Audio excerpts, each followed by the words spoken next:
Hello everybody. First, let me apologize for the rather awkward filming situation over here. I have yet to reclaim my usual filming spot, but this is the best that I can do for now. Second of all, I have tried making this video for the third time now, and so the last time I tried to do this on my futon bed on the floor, and by the second try I've lost the feeling of half of my body from the waist down. So if this doesn't work out, I am going to try this again some other time.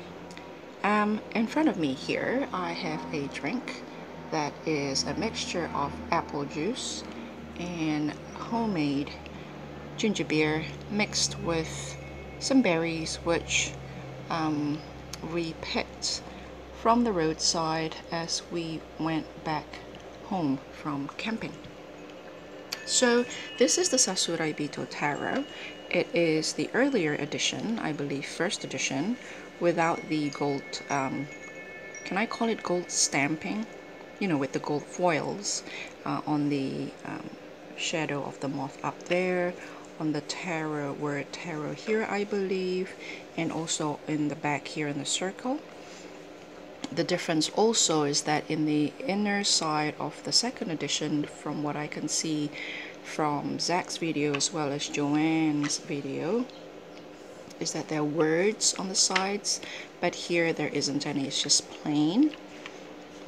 Here you can see hiragana characters. They're quite hard to see because it is very dark maroon against this very dark gray background. Can you see that? Okay, it's very hard to see. There it is. Sasuraibito. These are hiragana characters which I've learned in high school a long time ago, and that's a kanji which I do not know how to read. I believe it's very much like Chinese characters. And Joanne said that that's Bito, meaning person. I believe in Mandarin. Anybody who knows how to read and write Mandarin, do confirm that that also means person, I think. So Sasuraibito. Sasuraibito. I prefer this box, even though I feel that the design of the box is very out of sync with the feel of the aesthetic of the whole deck. The inside of the box, perhaps, in my personal opinion, is a bit more in line with the aesthetic of the artwork on the cards. I don't know, these sort of things are very subjective, aren't they? I could imagine being quite happy with that design being the back of the cards. I don't know, like that for example. Anyway, that's really quite a minor quibble. The cardstock feels very much like the Ostara Tarot, and I can't remember who published the Ostara Tarot. It is thin but sturdy. It is high sheen but not glossy. It is not sticky. It slides enough, but it doesn't glide quite as smoothly as some other decks, but enough. It has a crisp feel around the edges. And I have shuffled this, and I will not be showing you the cards in order if you don't mind. I have spent days shuffling this deck. From the very first time I opened it, I've been shuffling it non-stop. And you've seen this all in a lot of walkthrough, that they shuffle quite nicely, overhand as well as riffle shuffling. So it's thin enough to be easily bent. So for someone without a very strong hand, or without whose fingers quite short, it's quite easily done, like so.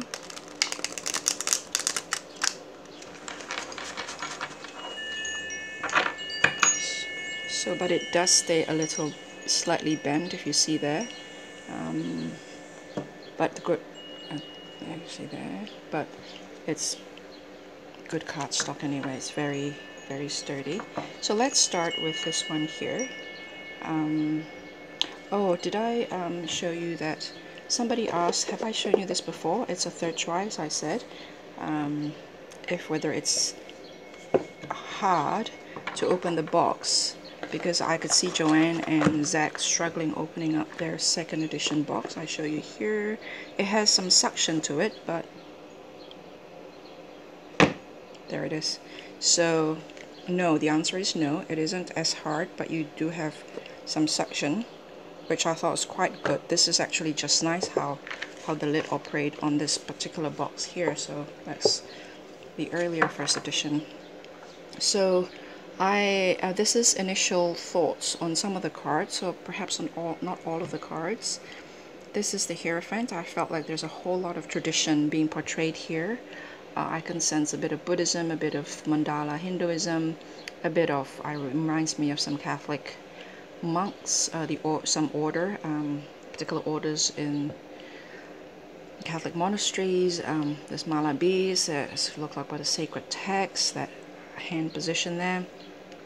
So it feels like all-encompassing, very universal. Reminds me of the Baha'i Church, which is an organization that I was very eager to join in my teen when I first encountered it in my first ever trip to Australia, to Perth to be precise. This is the Empress. It's very what's the word? Demeter. Is it Persephone or Demeter? Demeter, the goddess of harvest. Very Venus with the 1, 2, 3, 4, 5, 6, 7, 8, 9, 10, 11, 12 stars instead of 9. So that's interesting. You know, the bosom being a symbol of nurture, of source of food, source of nourishment. The naked body being very voluptuous, very in line with nature, the flowers, and it just feels nature and nurture is what comes to mind.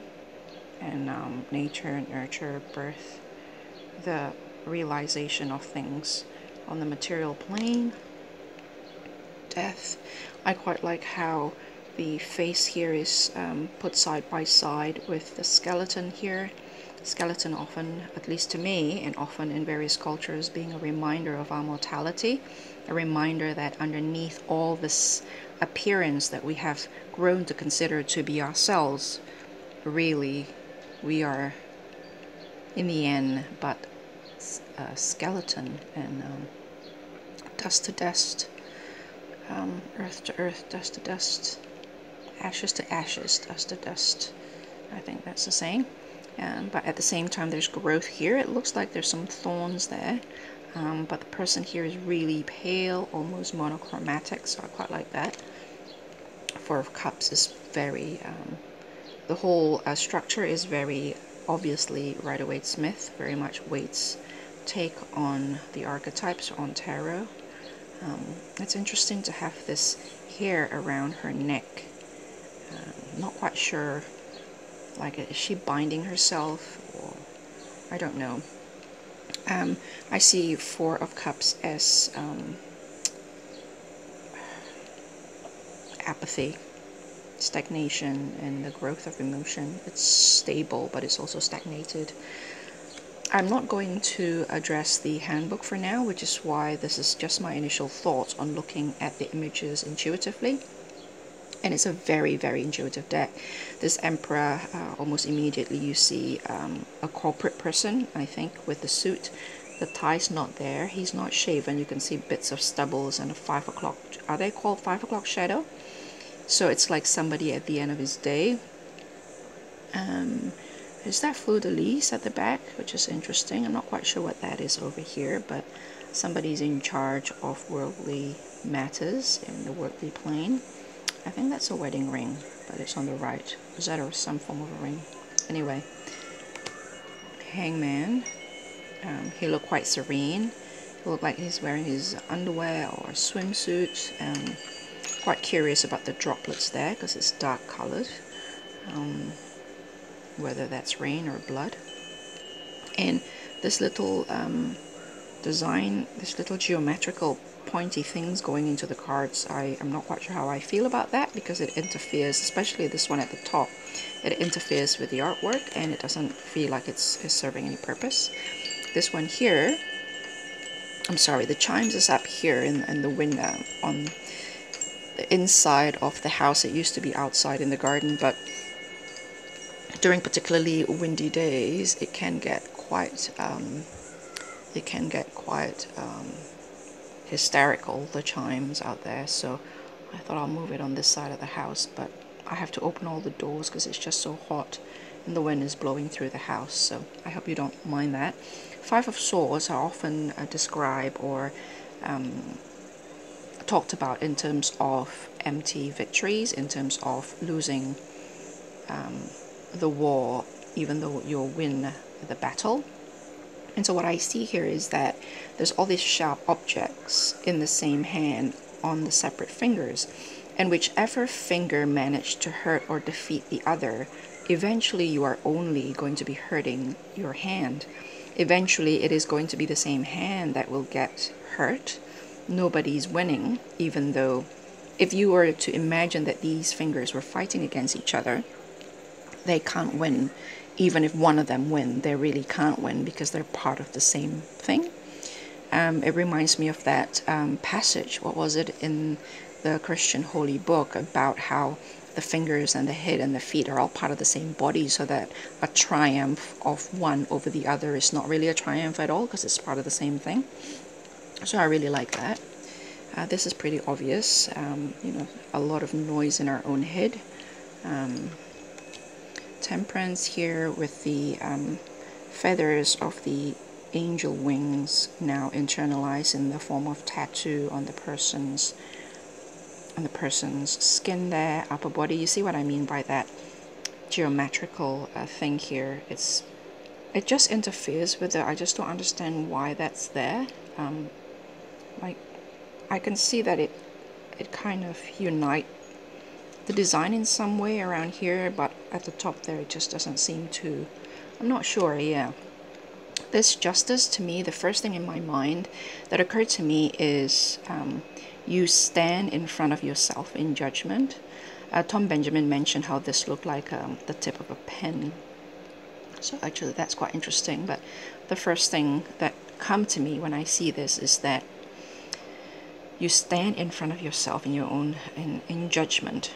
In judgment, you face yourself. You know what I mean. Three of Pentacles. Nothing much to say at the moment for me. This one here is the Four of Wands. I find it interesting that this particular one here is facing down. If you were to see this as the bottom and the tip, the smaller tip with the leaves as the top bit of the branch or of this staff, this feels, whether it's down or up, this one seems to be facing in a different direction compared to the other three. And also this one here seems to be sitting outside of the cube, and the cube looks like it's stars drawn together, or lines drawn through stars, like, you know, when you draw a line through stars making a constellation. And the staffs here create a cube, but without the staffs, these are just two squares in a way. And so I thought that's quite interesting. Four of Wands, again, for me, four is stability, stagnation. Yeah. Six of Swords, you're literally, what come to me is that you're literally have your head above water. That expression, head above water. You inhale, you take a deep breath before you either dive again and carry on, or before you emerge completely. But the Six of Swords in the usual Rider-Waite-Smith depiction is people moving on a boat going that way. And in this case, you're finally taking a deep breath. It's the same sense of release to me. Two of Wands, I'm not quite sure what I think about this just yet, but these reminds me of that old-fashioned Chinese characters, which I think is the same in Korean and Japanese as well. I can't remember what it's called, but before they are what they are now, in ancient times, they look a little like this, and it reminds me of a sigil as well. It also reminds me of a compass, and so it reminds me of a sense of two being intertwined in one. And I think the key word in Crowley's thought is domain, I believe. And I think in Waite's depiction of it, there is a person holding, was he holding the globe in his hands, I think? He's just ready to move forward. If I'm imagining if you are Tarzan, you're swinging from thing to thing, and this is the thing you swing with to go from tree to tree. This is the Ace of Wands, which is a card for me for this year as well as last year. I quite like that it's the start of this maze through which you will go and come out the other end, no doubt enriched. Eight of Wands are pretty standard, fast movement of the fire element. Page of Pentacles, when I see this, my father battled cancer for over a decade, and he went to Tokyo regularly, to Japan, for his treatment, and he encountered other patients, and one is called Mr. Saburo, who sadly a lot of them didn't survive. Predictably. Cancer is the emperor of malady, one book says, and there is a belief, I believe, Joanne, if you're watching this, you can confirm that the paper crane folded, I think 10,000 or 1,000, and if you manage to fold so many of them, I think it was 10,000, you will receive healing. Your wish will come true, and in this context of people who are ill, usually the wish is to be healed. And Mr. Saburo used to send paper cranes with a whole bunch of gifts that he used to send our family. Cookies, crackers, sweets, they're all immaculately wrapped in the very Japanese style of gift giving. And he sent us Japanese dolls. He's such an amazing man. I've never met him, but I've read his letters. He doesn't speak English, so he would consult a dictionary and he would write word by word to try and communicate with us. I feel very sad every time I see a paper crane because of that memory of Mr. Saburo giving paper cranes to our family. And both my dad and Mr. Saburo have long since passed. And so how does that relate to the Page of Pentacles? I have no idea. It is for me the earth of earth, and so perhaps it is the beginning of a realization in the material world. Is a sense of hope, perhaps. I don't know. The Magician, self-actualization. For me, magicians, a symbol of self-actualization, of having everything in at your disposal to realize something. And I quite like how there's no elbow here. I found that's quite cute, where the character seems to have no elbows. Four of Swords here, again, he seems to be floating in a sort of meditative position. I found that intriguing that the face here is depicted as a bit blue. I wonder if that is in reference to the higher chakra, do you think, or is that, I don't know. I will have to consult the handbook for that, and I'll do that in a separate video, and I'll come back to you guys once I consult the handbook. Seven of Pentacles, I don't have any particular strong thoughts at the moment beyond what the standard Seven of Pentacles usually represent. You're waiting for things to come to fruition or not. Two of Pentacles, I really like this as well because I think those two are oranges. I really don't know. And oranges are often exchanged in some cultures to signify good fortune, good health, good luck, well wishes, because I think oranges or mandarins or these particular fruit has character, kanji in Japanese, I'm thinking in Chinese character in Chinese, that is the same or the same sound or something with well wishes and prosperity and all sorts of good things. But in any case, I see Two of Pentacles as balance and transformation, and this depicts both. The only other deck that I remember balance and transformation are depicted quite clearly is the Urban Tarot and the Wild Unknown, of course, two of my core decks, but I'm sure there are others that I don't happen to work with. But here it feels like this floating in the air, this manifestation, transformation, magic seems to be happening here, with everything floating and turning in balance and waiting to transform. And so I really like that feeling when I see that.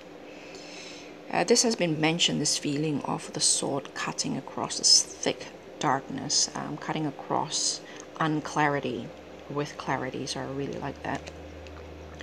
The High Priestess, again, no elbow there. I thought it was quite cute. Her feet in water.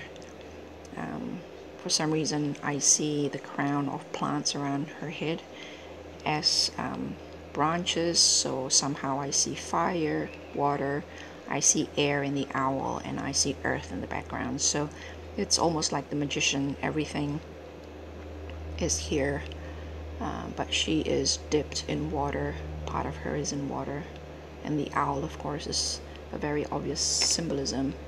I'm not quite sure what to think of the moon just yet at the moment, other than, first of all, I thought that is the saddest moon I've ever seen, and then I thought to myself, how do I know she's not crying out of happiness? So perhaps the moon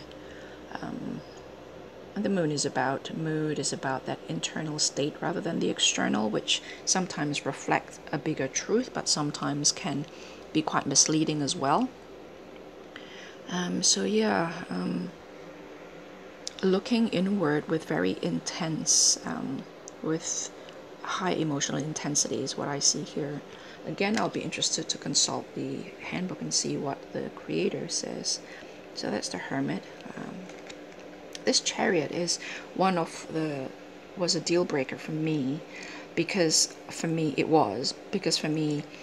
Chariot is about a constant strive to balance two opposing forces, as I've mentioned before. And in here, though, you can see that I suppose I can take it, or I can read this as internalizing all that strife in the one horse, because this horse does not look too relaxed. She. There's full of strife there, and the horse is wearing an armored suit as well, and so he's protected, he's ready for battle, and he is fighting. And so perhaps the charioteer and the two horses that is going in the opposite direction are all embodied by this one horse, and whatever is happening around this horse is left to our imagination to think about, and therefore to have this particular depiction of the chariot a lot more flexibility in terms of interpretation, perhaps.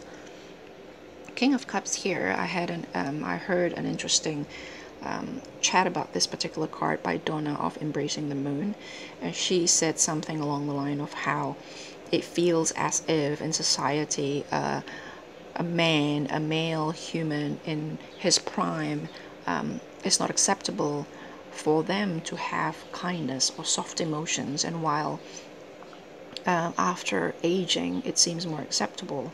And I thought that was a very interesting thought to ponder about, because I never really thought about that. But the King of Cups is one of the cards on my birth chart, I think.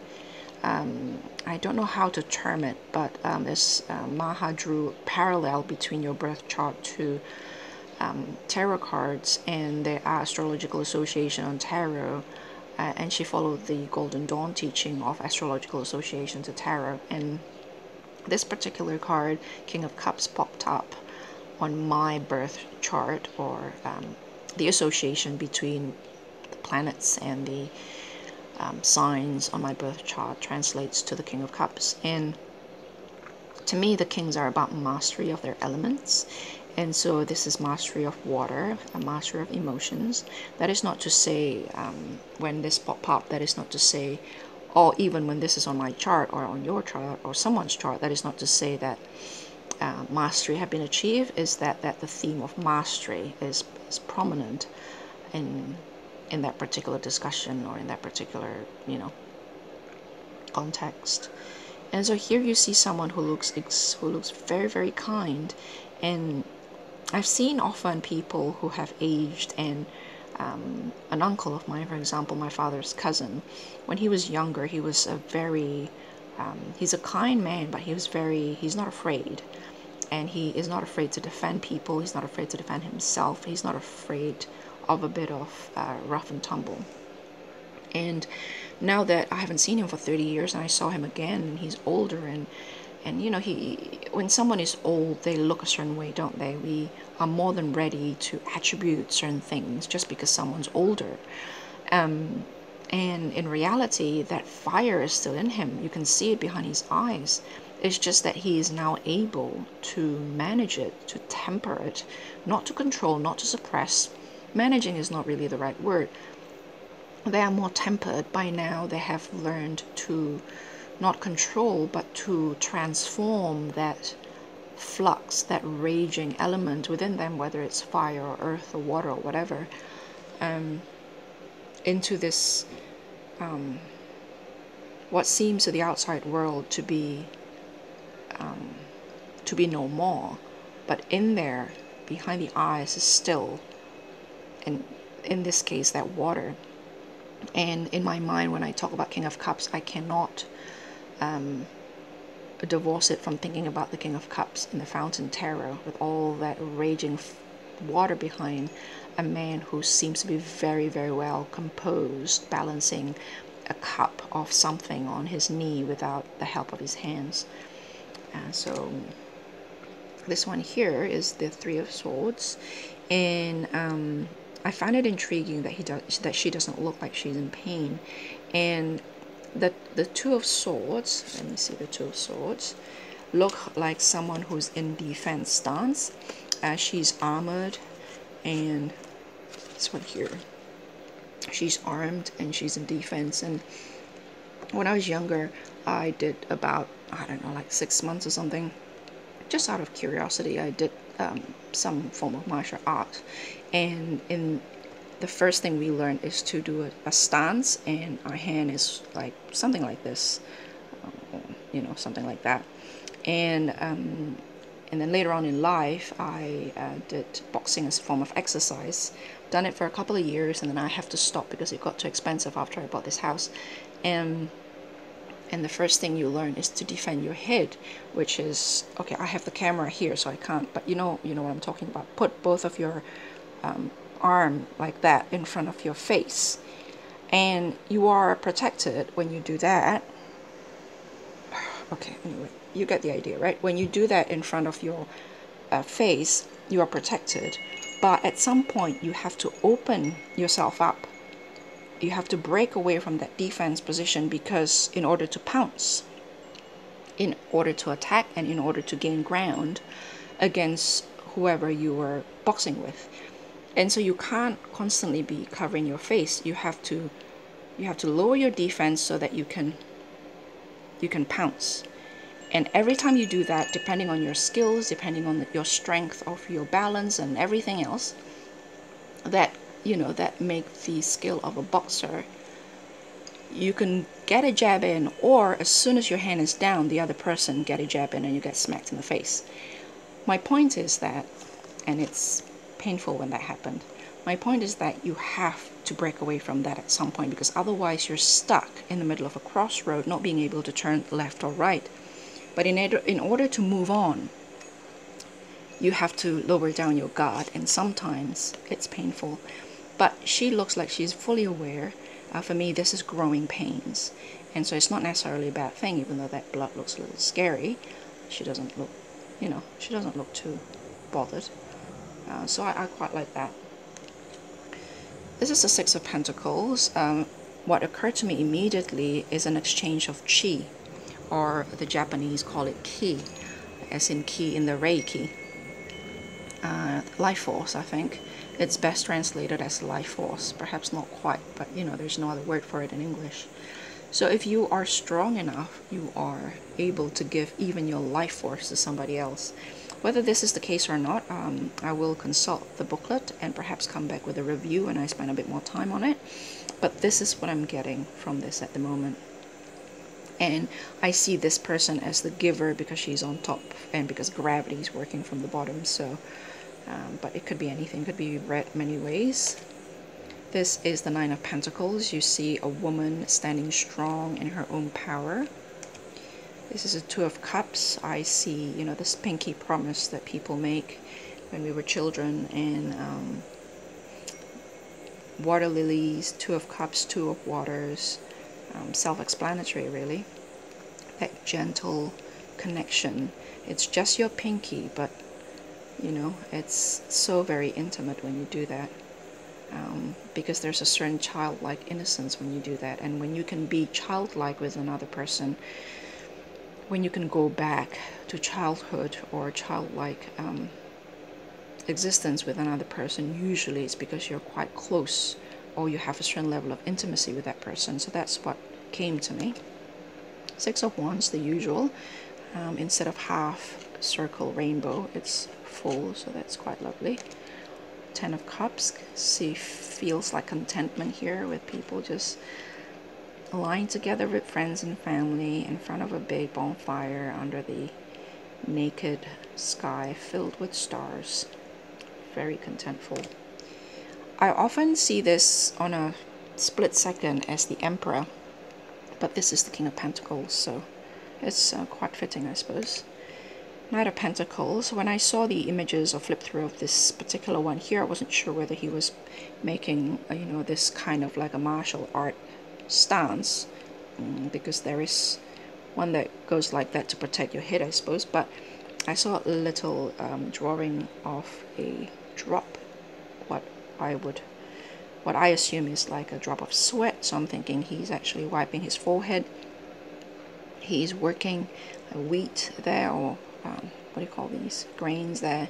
He's working in a farm, in a field, bearing fruit. Knight of Pentacles are the slowest moving knights, apparently. Slow and steady is the key word for the Knight of Pentacles, so I quite like that. I don't have any thoughts about this Page of Wands for now. Page of Wands, so that's Earth of Fire. Three of Cups. See again that, I don't know, yeah, this, anyway. Five of Wands. I often, this reminds me of trying to start fire in a wood burner here. You have to stack a lot of chaotic looking, feeling, clashing against each other wood before you can create a substantial enough fire to warm, to send warmth around the house. Nice and tidy doesn't cut it. It has to be quite, you know, so chaos for the sake of growth, or confrontation or clashes for the sake of growth. In this particular one here, I see somebody who just woke up. You know, when you just woke up and you feel the brightness of the day still quite hard for your eyes, and you kind of squint away, and then slowly your eyes got used to the light of day, and you can open your eyes fully without squinting. Just when you wake up, the day doesn't necessarily have to be really bright, but you know, that initial you know, when, yeah, that initial light coming into your eyes after a really long good night's sleep. I see the sun as manifestation and realization, and transforming something into the material world, or highlighting something, basically bringing them into the light, bringing them into the here and now, bringing them into this world. And so when that happens, often we are a little shocked. We need some time to get used to it. When we didn't see and suddenly we saw, and it's all there. And so I thought it conveyed that feeling really well for me. Queen of Pentacles, water of earth. For me, queens are water, so water of earth. And when you put water in earth, you have growth, you have life, you have fruit, you have birth, you have, I mean, that's, I suppose, what do you call it, rabbits? Breed like rabbits is a saying for a reason, I guess. So fertility, growth, nurture, and the bosom as source of nourishment, source of milk. The Ace of Pentacles, the seed of the element of earth. All I can see is the process of pollination here. Of course, there is this quite hard to avoid up there, but also how rosy her cheeks are, and the signs of life, the sign of blood flowing through the skin, a healthy skin. So Ace of Pentacles, Three of Wands. Again, this reminds me of trying to get the fire going in the winter. I have to put some kindlings before I start putting the larger logs on top of it, and 2 is never enough. You need at least 3 before it can get going.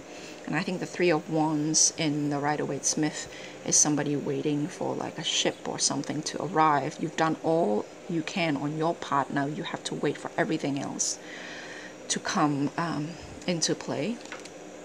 I really, really like this Lovers, not so much for aesthetic reasons, but because it conveys exactly what the Lover is to me. It's synergy, it is the unity of polarity, it is the returning to unity of polarity. And I think existence and life swings from polarity to unity to polarity to unity. That is not to say unity is the only form of truth, but you know, when things come together in a way, synergy, the sums of what the whole is greater than the sums of the parts. You can't really tell who's who here. You can't really tell their gender. You can't really tell their ethnicity. They are unidentifiable other than a couple of human beings embraced together, becoming one. And then there's this excuse me. Okay, that was about to slam. Spinning around, intensifying that sense of togetherness, of that sense of spinning into one. The Nine of Cups, somebody who is quite happy with herself. There is the heart there glowing in pink. There's all this flower symbolizing growth and fruitfulness and nature blooming. Blooming is a word that we use to describe something coming to the peak of its existence. It's flowering, and it's almost as if the flower gave birth to her. And I like how the bosom is a little lopsided, because as you all know, none of our body are quite symmetrical, and I was actually a little perturbed when I was growing up and my mom had to assure me that this is normal. I tried to put my hand on my this part of my chest like that, and I do notice that either, you know, I have to squeeze one of my boob down, or I have to do it from the bottom here, thereby reaching for this part of my chest, thereby lifting one of the bosom up. And so it's very realistic to try it at home. When you're in the bathroom, you cross your hand and try to touch that part of your chest. Your hand would sit directly on top of, or more likely than not, and so directly on top of the bosom, so that I just find that really charming that way. And I like this kind of burst of flowers everywhere. It just feels so, it gives a sense of movement, a sense of freshness, a sense of the Nine of Cups. It's near the end, it's near the finish line there, it's near the top, it's near the ultimate, and it's just so lovely. The Eight of Pentacles here reminds me of my time studying and wondering what's this got to do with the rest of my life. And sometimes you wonder and scratch your head and you do it anyway, because, you know, well, in the environment that I grew up in, I have no choice but to pursue higher learning. And topic for another video, I'm sure. And then 20 years later, you realize how useful the things that you've learned have become. And this reminds me of that. This just your nose deep in books and working towards something greater, towards the long term. The Eight of Pentacles, strength. This is such a, it makes me feel nice and fresh. This morning I was dressed a little bit like that, just a singlet and, you know, boxer short or whatever, and I play around with the cards the other day, and these two came up side by side, and you can see how easily the story comes to life. In my mind, I saw a woman having finished cleaning herself. She's naked, she's taken a bath, she wash her hair or whatever, cut her hair, letting go of all the burden of the past and moving on to a fresh stage of life and stepping towards her own power. And her hair is now short. She's now dressed comfortably, and only with the bare necessity she approached the lion with strength and with courage and with confidence. I mean, you know, it's so easy to look at these two and you can just see, okay, that's her then, and then now she is. That reminds me of Ripley as well, when she fought the alien. I think she was dressed a little bit like that. And there's another, what was it? It's usually badass women. They usually cut their hair and then they started becoming this kick-ass warrior afterwards. That sense of releasing from the former self into a stronger current and future self. This tower is this lightning strike against this big tree is reminiscent to me of the old Vieille Tarot and all the older decks, if you recall. It is often, instead of the tower, it is usually a tree with lightning that strikes the particular tree. So I thought that was quite interesting. This is one of my favorite cards in the deck. This is the depiction of someone who we often associated with the end of things, and yet here he is energetic. He seems to be dancing, and there's this flower again, that symbol or the thing in nature that we often associated with the peak of growth as something that is on its prime, blooming with full color, and it's scattered everywhere, and it's just fresh and energetic and youthful and young. He's just starting, and yet he looks like he's at the end. And of course, the Fool and the World. The World, last year, I pulled the World from Acacia Tarot to close my year ahead journey in April, and it was a fetus. It was depicted as a fetus. It's the end and the beginning.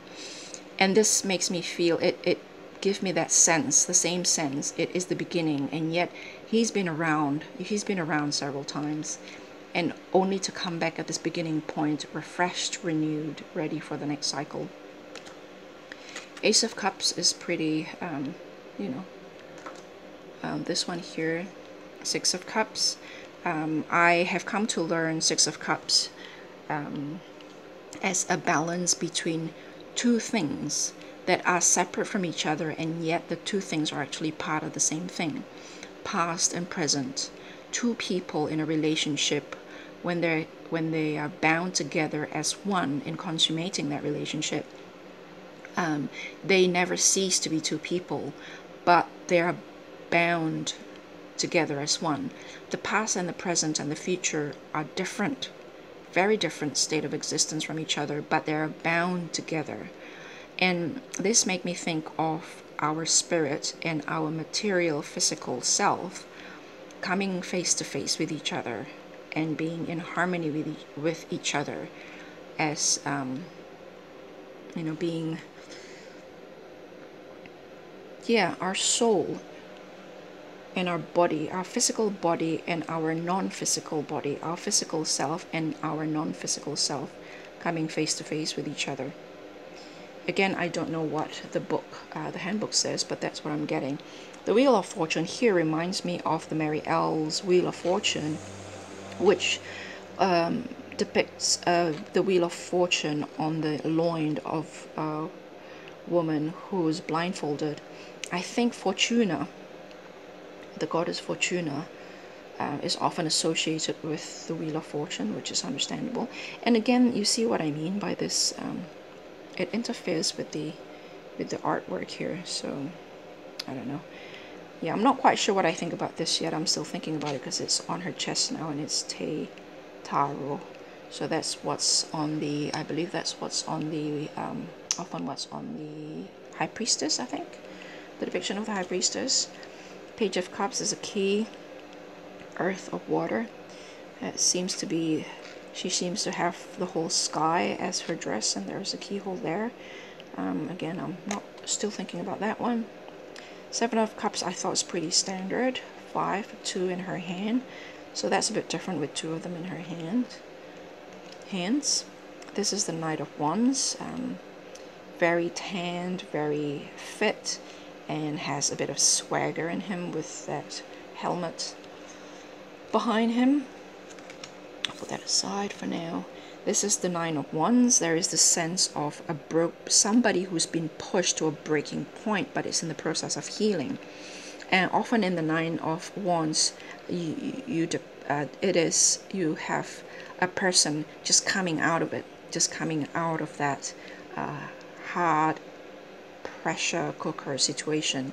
You still have the Ten of Wands at the end, but the Nine of Wands is often depicted or talked about in terms of, that light at the end of the tunnel. And I thought this is very interesting to see how this bone is in the process of being fixed, and it needs the wands, these staffs, seemingly supported by the other 8 here, to heal. And you have so it's been broken. So perhaps 8 of Wands perhaps is the breaking point, but by the 9 of Wands, that breaking point had been passed, and it's in the process of healing. It's interesting to me that the very thing that is depicting that pressure is now a tool of healing. I don't know if I'm making sense here, but I will show that